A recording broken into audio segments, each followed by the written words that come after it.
Oke baik, eee, Bapak akan mulai, untuk penjelasan tentang pemahaman konsep dasar K3LH dan budaya kerja industri.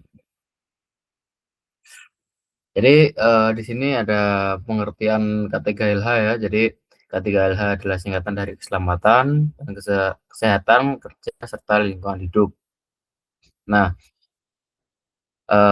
K3LH ini bertujuan untuk apa sih? Nah, K3LH ini, untuk melindungi tenaga kerja, lingkungan, dan aset perusahaan. Karena, ada beberapa faktor yang perlu diperhatikan ketika kita sedang mengerjakan sesuatu, mengerjakan proyek, dan lain sebagainya. Seperti, tenaga kerja. Nah, tenaga kerja ini adalah tenaga-tenaga yang istilahnya untuk tenaga manusia yang membuat ataupun mengerjakan proyek tersebut. Nah, lalu lingkungan. Nah, lingkungan ini kita kan tahu bahwa lingkungan kita itu di sekitar itu banyak dengan makhluk hidup.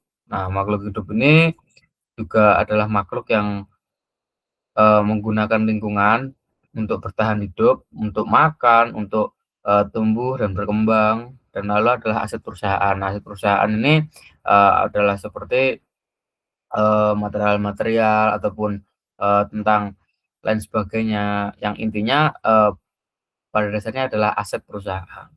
Oke, lanjut. Nah, di sini ada tujuan ya, tujuan penerapan K3LH. Nah, tujuan penerapan K3LH ini adalah untuk mencegah kecelakaan kerja, menjaga keselamatan, melindungi lingkungan kerja, dan meningkatkan produktivitas. Nah, di sini ada beberapa prinsip dasar K3LH, yang di mana ada identifikasi bahaya, penilaian risiko, pengendalian risiko, evaluasi dan perbaikan berkelanjutan. Nah, contoh penerapan K3LH, nah penggunaan alat pelindung diri. Nah, jadi, ketika kalian di sebuah proyek bangunan nih, nah di sebuah proyek bangunan ini juga ada sebuah APD ya, atau alat pelindung diri, seperti jaket jaket kulit biasanya yang berwarna cerah, ataupun bahkan kadang rompi. Nah, rompi itu untuk apa sih? Jadi untuk kita tahu kalau, eee, seorang pekerja itu menggunakan rompi, itu terlihat jika terjadi hal-hal yang tidak diinginkan, seperti gempa, kebakaran, atau dan lain sebagainya. Nah, lalu selain, rompi tersebut juga ada sepatu nih, sepatu boots. Nah, sepatu boots ya. Sepatu boots ini, agar safety untuk keamanan. Nah, sepatu boots ini juga memberikan perlindungan pada kaki, jadi aman untuk nanti semisal tidak sengaja terinjak paku ataupun kejatuhan barang yang keras pada kaki, jadi tidak menimbulkan cedera. Lalu di, eee, proyek bangunan itu biasanya juga ada, apa namanya, helm. Nah, helm ini, di proyek bangunan ini juga sangat penting ya, tentunya seperti pada sepatu tadi untuk melindungi kaki, tapi untuk helm ini untuk melindungi kepala. Nah, selain itu, helm ini juga pada dunia tambang ya, tentunya itu ada beberapa tingkatan seperti kuning, hijau, putih, merah, dan lain sebagainya. Itu, salah satu contoh alat-alat pelindung APD. Lalu di sini juga ada rambu-rambu keselamatan. Nah, seperti yang kalian tahu kalau, ketika sedang konstruksi pada sebuah jalan raya, maka akan dipasang akan dipasang sebuah papan bertuliskan slow, stop, ataupun, memiliki limit speed atau, pembatasan kecepatan pada kendaraan. Nah, itu untuk rambu-rambu keselamatan. Lalu ada prosedur kerja aman. Nah, prosedur kerja aman ini apa sih? Nah, prosedur kerja aman ini meliputi aturan-aturan yang ditulis untuk bagaimana sih cara mengerjakan, sebuah proyek ini dengan baik dan benar gitu. Jadi semisal, kita membuat proyek nih sebuah rumah. Nah, rumah ini agar kokoh, berdiri tegap di atas tanah itu seperti apa. Nah, contohnya adalah satu prosedurnya itu adalah, membuatkan sebuah pondasi. Nah, pondasi ini tentunya bukan sembarang pondasi ya, seperti, bukan hanya beton saja, tapi menggunakan batu apung ataupun batu kali, lalu campur dengan beton, yang di mana untuk memberikan daya rekat, daya kuat yang lebih maksimal. Nah, itu seperti SOP. Nah, lalu ada juga, SOP seperti kayak, bagaimana sih cara pembuatan gedung pencakar langit dan bagaimana sih, pekerjanya agar tetap aman. Nah, biasanya, kalau gedung pencakar langit, nah, itu tadi sebenarnya sama, menggunakan pondasi ya. Jadi, menggunakan bahan untuk perekat yang seperti apa, batu yang seperti apa, dan, pondasi-pondasi khusus yang dikhususkan emang untuk menopang sebuah gedung, gedung pencakar langit, itu. Dan biasanya kalau, kita tahu, biasanya pembuatan gedung yang tinggi-tinggi itu menggunakan scaffolding. Nah, scaffolding ini apa sih?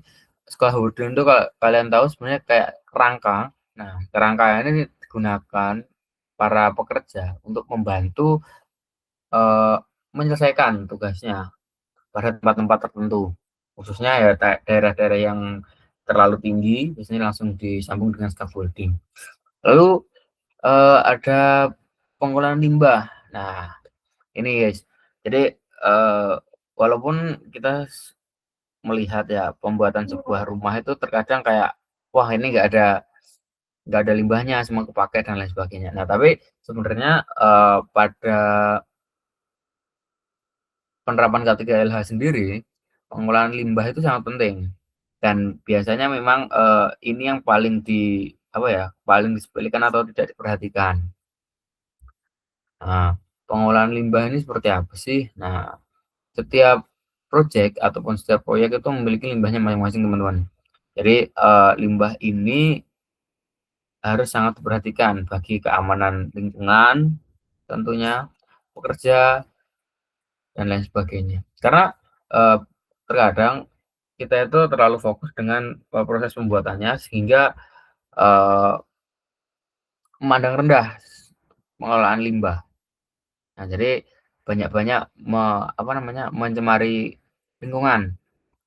Nah, ternyata kan kita juga tahu, daerah yang awalnya, subur lalu dibangun sebuah gedung, itu pembuatannya baik dan benar. Nah, tapi ternyata, beberapa dari meter tersebut, gorong-gorong itu memiliki limbah. Nah, yang di mana beberapa sisa-sisa semen itu dibuang sembarangan pada gorong-gorong yang membuat, pipanya mengeras. Nah, itu salah satu, contoh sederhana pengolahan limbah.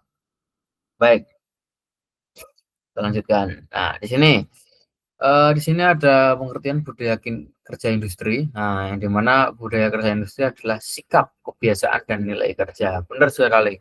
Nah, jadi, budaya kerja industri ini adalah sikap, kebiasaan, dan nilai kerja. Jadi, yang tentunya adalah sikap. Nah, attitude ini number one. Nah, attitude ini sangatlah penting bagi dunia kerja, apalagi industri ya. Tapi saya rasa semua bidang itu sangat memerlukan sikap yang utama.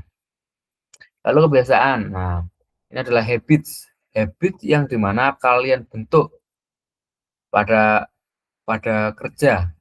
Ini adalah merupakan sebuah bagian ya, bagian dari budaya. Jadi mungkin ada kebiasaan disiplin, kebiasaan fast respon, dan lain sebagainya. Seperti itu. Lalu ada nilai kerja. Nah, nilai kerja, maksudnya sih nilai kerja seperti apa sih? Nah, pada nilai kerja ya, khususnya di dunia kerja, bidang apapun sih menurut saya. Nah, nilai kerja ini adalah menunjukkan, eee, bagaimana bagaimana seseorang ini mem terlihat gitu, terlihat, benar-benar mengerjakan sebuah kerja ini dengan baik dan benar, gitu.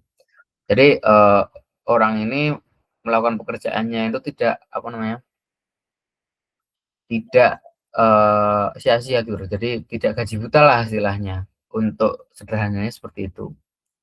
Lalu yang kedua di sini ada yang diterapkan di dunia industri untuk mencapai kinerja optimal. Nah, di sini, yang diterapkan di dunia industri ini yang di mana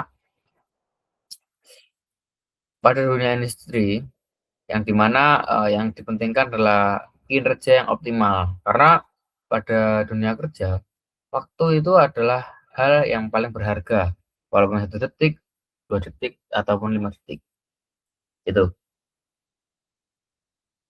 Selanjutnya, di sini ada ciri-ciri budaya kerja industri.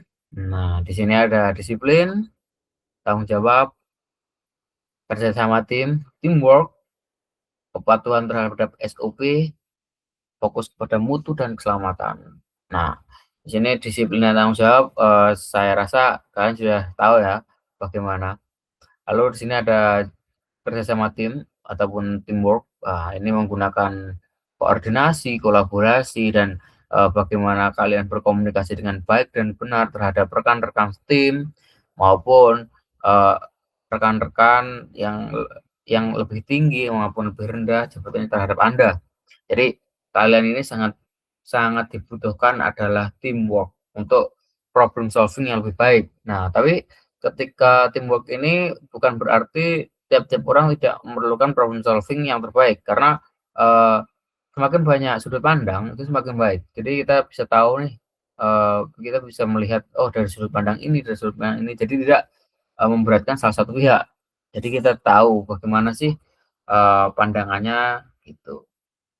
Lalu ada kepatuhan terhadap SOP. Nah, SOP ini apa ya, seperti standar operasi prosedural. Nah, jadi ini benar-benar salah satu hal atau salah satu peraturan yang benar-benar mendasar, seperti yang saya contohkan tadi. Jadi untuk membuat rumah itu SOP-nya mulai dari pondasi. Jadi ketika kita melewati SOP tersebut, itu pasti eee, akan tidak pas ya pada kerja, karena SOP ini benar-benar untuk keselamatan ya tentunya. Apalagi, mengingat pada K3LA ini